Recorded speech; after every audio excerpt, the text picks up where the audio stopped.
సీతారాం ఏచూరి గారి సంస్మరణ సభ,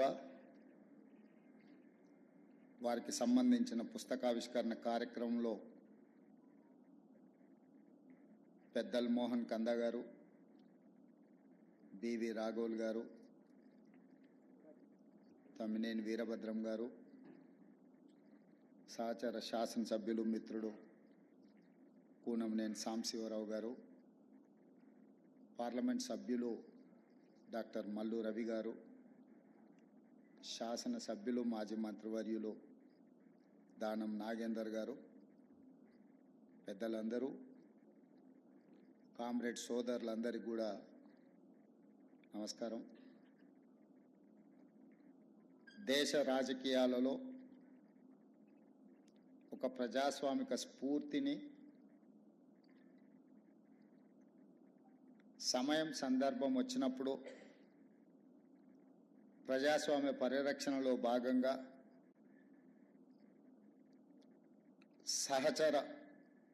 సహజ మిత్రులైన కాంగ్రెస్ పార్టీని కూడా విధానపరమైన ఆలోచనలో విభేదించి ఈ దేశంలో ఉండే పేదలకు, ప్రజాస్వామిక వాదులకు ప్రభుత్వం యొక్క విధి విధానాలు ఉపయోగపడాలి అని చెప్పి పేదల పక్షాన గలం విప్పిన సీతారాం ఏచూరి గారు మన మధ్యలో లేకపోవడం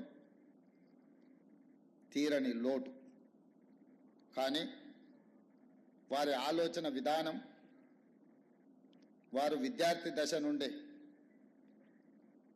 ఎస్ఎఫ్ఐ కార్యకర్త నుంచి సిపిఐఎం జాతీయ ప్రధాన కార్యదర్శి వరకు దశాబ్దాల కొద్దీ ప్రజా సమస్యల మీద, ప్రజాస్వామిక వేదికల మీద వారు మన యొక్క కీర్తిని, మన యొక్క గొప్పతనాన్ని ఈ ప్రపంచానికి సాటిండు అని చెప్పి నేను గర్వంగా చెప్పగలను.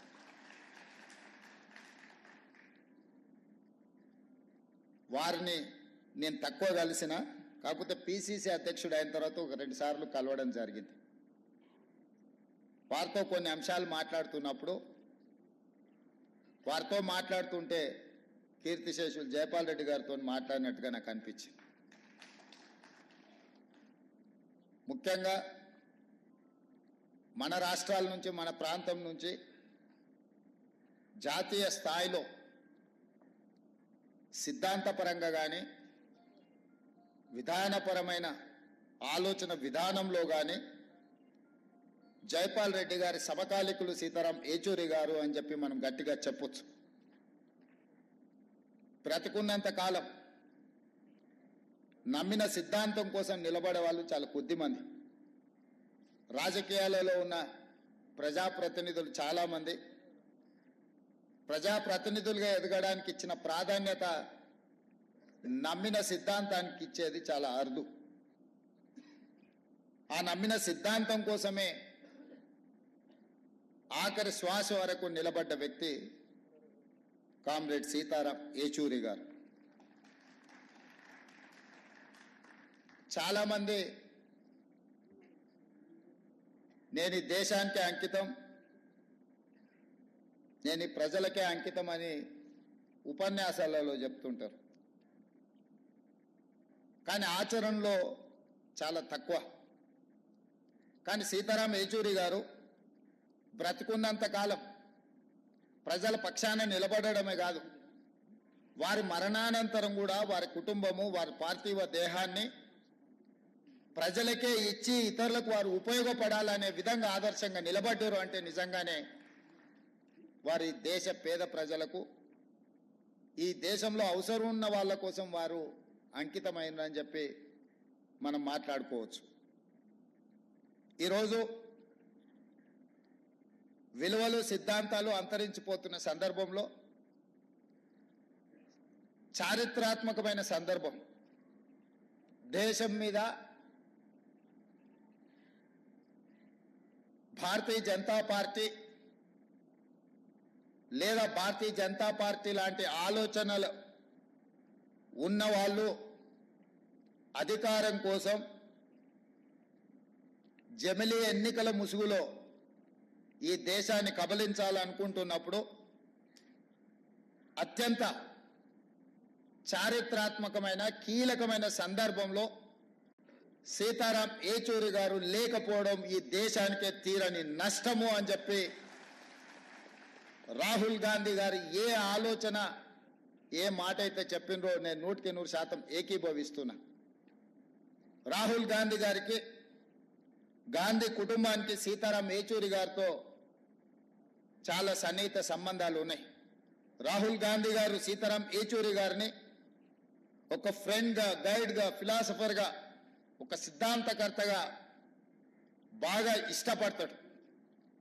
వారు చనిపోయినప్పుడు అమెరికాలో ఉన్న రాహుల్ గాంధీ గారు ఈ అంశాన్ని వారే మనందరికీ చెప్పడం జరిగింది. ఈరోజు దేశ రాజకీయాలలో యునైటెడ్ ఫ్రంట్ ఏర్పాటు చేసినప్పుడు జైపాల్ రెడ్డి గారితో పాటు సీతారాం ఏచూరి గారు అత్యంత కీలకమైన పాత్ర పోషించి జాతీయ రాజకీయాలలో ప్రజల పక్షాన నిలబడాలన్న ఆలోచన చేసినప్పుడు వారు బాధ్యతాయుతమైన బాధ్యతను నెరవేర్చింది. ఇదే కాదు, 2004లో UPA 1, UPA 2 Congress party, communist, ఇతర రాజకీయ పార్టీలను కలుపుకొని యూపీఏ 1, యూపీఏ 2 ప్రభుత్వాలను ఏర్పాటు చేసి ఫుడ్ సెక్యూరిటీ బిల్ కావచ్చు, రైట్ టు ఎడ్యుకేషన్ యాక్ట్ కావచ్చు, రైట్ టు ఇన్ఫర్మేషన్ యాక్ట్ కావచ్చు, ఉపాధి హామీ పథకం కావచ్చు, ఇవి దేశంలో చాలా విషయాలను సమూలమైన మార్పు తీసుకురావడానికి తీసుకొచ్చిన చట్టాలు. ఆ చట్టాలు తెచ్చిన సందర్భంలో, ఆ చట్టాల మీద చర్చ జరిగిన సందర్భంలో సీతారాం ఏచూరి గారు ఆ ప్రభుత్వ ఏర్పాటులోనే కాదు, పేదలకు అనుకూలమైన food security, right to education act, right to information act, పారదర్శకమైన పరిపాలన అందించాలంటే ప్రభుత్వం తీసుకునే నిర్ణయాలు ప్రజలకు అందుబాటులో ఉంచాలి అని రైట్ టు ఇన్ఫర్మేషన్ యాక్ట్ తీసుకొచ్చినప్పుడు వారు పోషించిన పాత్ర ఈరోజు మనం అందరం గుర్తు చేసుకోవాలి. ఈరోజు సామాన్యుడికి విద్యను అందించాలన్నా ప్రభుత్వం తీసుకుంటున్న నిర్ణయాలు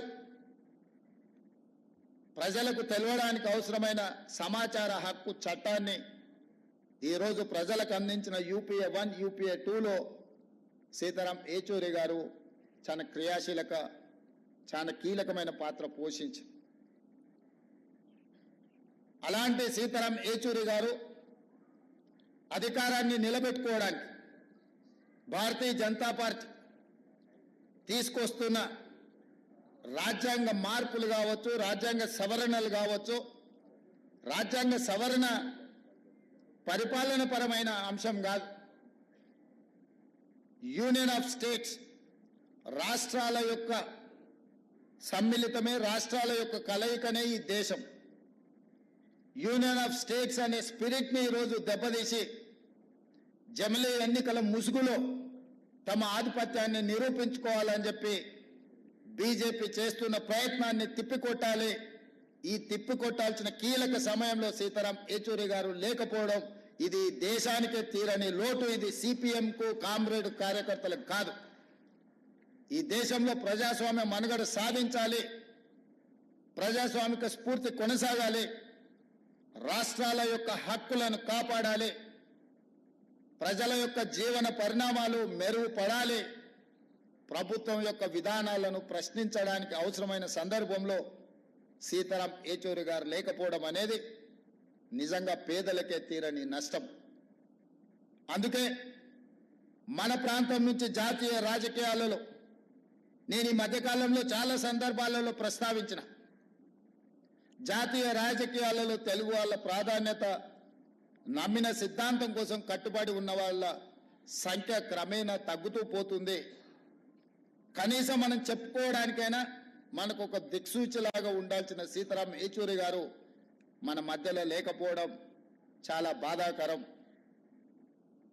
ఏది ఏమైనా వారు కేరళలో కాంగ్రెస్ వర్సెస్ కమ్యూనిస్టులు ఎన్నికలలో కొట్లాడినా జాతీయ స్థాయిలో కలిసి పనిచేసి బీజేపీ శక్తులను నిర్మూలించడానికి కాంగ్రెస్ కమ్యూనిస్టులు కలిసి పనిచేయడానికి సీతారాం ఏచూరి గారు తన సమయస్ఫూర్తితో సమన్వయంతో దేశ రాజకీయాలలో కాంగ్రెస్ను కమ్యూనిస్టులను కలిసి పనిచేసే విధంగా ప్రజల యొక్క కోణంలో నిర్ణయాలు తీసుకోవడంలో వారు చాలా కీలకమైన భూమిక పోషించారు. అలాంటి వ్యక్తులు చాలా అరుదు. ఈరోజు అలాంటి వ్యక్తులు భూతద్దం పెట్టి ఎతికినా కనిపించేది కష్టమైన సందర్భం. వారి ఆలోచనలు, వారి విధానాలు భవిష్యత్తులో చాలా అవసరం ఉంది. వారి స్ఫూర్తిని ఇంతకుముందు సాంబశివరావు గారు చెప్పారు. వారు మరణించినప్పుడు దేశంలోనే ఉండే అన్ని మీడియా సంస్థలు ఈ దేశంలో ఒక ప్రధానమంత్రి, ఒక గొప్ప స్వాతంత్ర సమరయోధుడు చనిపోతే ఏ విధమైన విశ్లేషణలు, ఏ విధమైన చర్చా కార్యక్రమాలను తీసుకుంటారో సీతారాం ఏచూరి గారు చనిపోయినప్పుడు కూడా అలాంటి విశ్లేషణ, అలాంటి కార్యక్రమాలను తీసుకున్నారు అని అంటే వారి యొక్క కమిట్మెంట్ విద్యార్థి దశ నుంచి స్టూడెంట్ ఫెడరేషన్ ఆఫ్ ఇండియా కార్యకర్త నుంచి జేఎన్యూలో, ఆ తర్వాత రాజ్యసభ సభ్యుడిగా కావచ్చు, సిపిఎం ప్రధాన కార్యదర్శిగా కావచ్చు, లేకపోతే యునైటెడ్ ఫ్రంట్ కావచ్చు, యూపీఏ కావచ్చు, యూపీఏ 1, యూపీఏ 2లో కావచ్చు, వారు చాలా క్రియాశీలక పాత్ర పోషించి అలాంటి వారు లేకపోవడం, అలాంటి వారిని కోల్పోవడం ఇది సమాజానికే తీరని నష్టం. ఏది ఏమైనా వారు సూచించిన, వారు పాటించిన సిద్ధాంతాలను ఈరోజు వారిని స్ఫూర్తిగా తీసుకొని కేంద్ర ప్రభుత్వం ఏదైతే జమిలీ ఎన్నికల్ని తీసుకురావాలనే ప్రయత్నం చేస్తుందో, కేంద్ర ప్రభుత్వంలో రవనీత్ సింగ్ బిట్టు కేంద్ర మంత్రి, ఒక కేంద్ర మంత్రి ప్రధాన ప్రతిపక్ష నాయకుడు రాహుల్ గాంధీ గారి మీద వాడిన పదజాలం, నరేంద్ర మోడీ గారు ఖండించకపోవడము, ఆ మంత్రి గారి మీద చర్యలు తీసుకోకపోవడం అనేది బీజేపీ యొక్క ఫ్యాసిస్ట్ విధానాలు ఈరోజు కళ్ళకు కనిపించినట్టుగా మనకు ఉన్నాయి. ప్రధాన ప్రతిపక్ష నాయకుడి మీద వ్యాఖ్యానించే ముందు కేంద్ర మంత్రివర్గంలో ఎవరో సామాన్య కార్యకర్త లేకపోతే వీధి రౌడీనో అలాంటి మాటలు మాట్లాడిందంటే వేరు. నరేంద్ర మోడీ గారి మంత్రివర్గంలో ఉన్న మంత్రి ఇట్లాంటి భాష, ఇట్లాంటి ఆలోచన విధానంతో మాట్లాడడము ఇది ప్రజాస్వామ్య స్ఫూర్తికి మంచిది కాదు. ఇట్లాంటి తప్పుడు విధానాలు,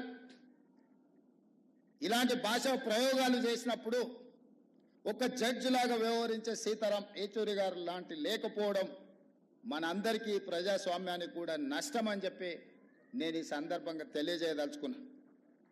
ఏది ఏమైనా జమిలీ ఎన్నికల్ని విభేదించడం, జమిలీ ఎన్నికల్ని ఆ విధానాన్ని వ్యతిరేకించడం, ఈరోజు భాషల మధ్య, ప్రాంతాల మధ్య, మతాల మధ్య చిచ్చు పెట్టి అధికారాన్ని కాపాడాలనుకుంటున్న భారతీయ జనతా పార్టీ విధానాలను సీతారాం ఏచూరి గారి యొక్క ఆలోచనలతో వాటిని నిలువరించాల్సిన బాధ్యత మన అందరి మీద ఉన్నది. ఆ విధానంతో మనం ముందుకు వెళ్దామని తెలియజేస్తూ మీ అందరి దగ్గర సెలవు తీసుకుంటున్న మిత్రులారా.